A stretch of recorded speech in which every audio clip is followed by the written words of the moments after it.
So now there may be sunspots and some CMEs, but a main photonic wave has come from the center of the galaxy.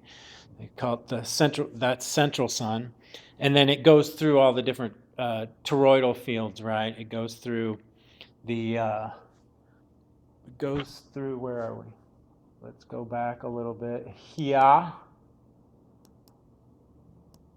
Where's a picture of that? There's a toroidal field. Yeah, there's Alcyone.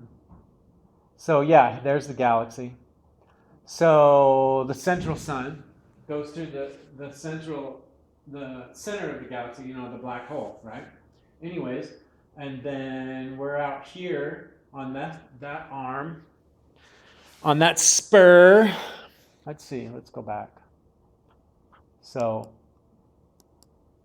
anyways, what was I talking about? So it goes through the different electromagnetic fields, the or another term, morphogenetic field, or the toroidal field, or toric fields, or the Fibonacci spiral. Looks like a bagel donut, right? Okay, so this is a symbiotic relationship. The photonic energy waves, they come through, and then when they finally get here, they get to our sun, and then symbiotic relationship with our higher frequencies, our collective consciousness that goes back, and then the buffering and special help from our benevolent star family as well is taking place as a much needed healing process, because this is a huge process. If all the energy went through our star and then just came into our magnetosphere, our ionosphere, and they were bouncing around up there, and then the secondary particles are coming in, which I'm reading about right now. Transmutational process, the cosmic rays, or the adamantine particles, or the ionized particles coming into Gaia's ionosphere and split into smaller secondary particles, and they enter into our avatar, our biological, our light body, right? Into our electrical system, right? Into our biofield physiology and Gaia's biofield physiology. Remember how I talked about when vibration and frequency hit the field, your light body, your electromagnetic field, right? When it hits that, it usually takes about 24 hours, a day or so, to get down even deeper on a cellular level from the light body into the biological body, right? The same thing with Gaia in that third dimension, right? In that 3.5 DNA strand of that frequency. Okay, so remember, like I said, when usually like a day at work, it's stressful, let's say, things happen, and you got really stressed out during that day, but it's usually the next day when you wake up and you're like, oh my God, why does my back hurt, or something like that.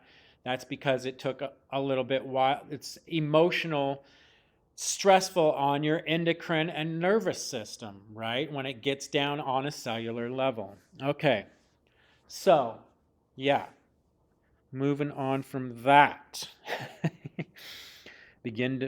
And the particles begin to bond to our DNA. Then, with the RNA's help, mutation occurs. As the photonic light enters our light body and more embodiment is absorbed into our avatars, our DNA starts waking up, and then you can absorb more energy, right? If all your light centers are imbalanced, right? That's why it's very important to get your chakras up and in balance. That's why we're always talking about all these different alternatives to vibrational medicine modalities, okay? That's why we're trying to get it into everyone thinking more on the terms of frequency now, and thinking on the terms of how am I going to balance my emotions? How am I going to balance my mind? How am I going to balance my spiritual etheric body, my chakras? What foods am I going to eat for a higher frequency? Am I going to do meditation for a higher frequency? Am I going to take my shoes off and be in nature more often because Gaia's going through that higher frequency, which will help your biofield physiology as well. She has a biofield too. She has a, right? Going off again. Depends on the resonate that you're at. So depending on where you resonate to, your own mind, body, and spirit, right? And emotional state. So some people really, it's not going to affect them at all, right? They're okay. So until they start, your consciousness awakens to that. Until you start, listening to your higher self, right? A frequency. You're listening to a frequency of yourself. Basically, that's what the higher self, or your soul family, your monadic, your family, right? Your etherical higher consciousness, right? That leads all the way to like prime creator, that leads all the way, because you're connected with everything, right? But your soul groups are usually doing things. They're usually, let's do this experience, let's do that experience. Okay, so we're all unique paths. This is where humility and compassion come in. We all have been up and down the spectrum of many life streams.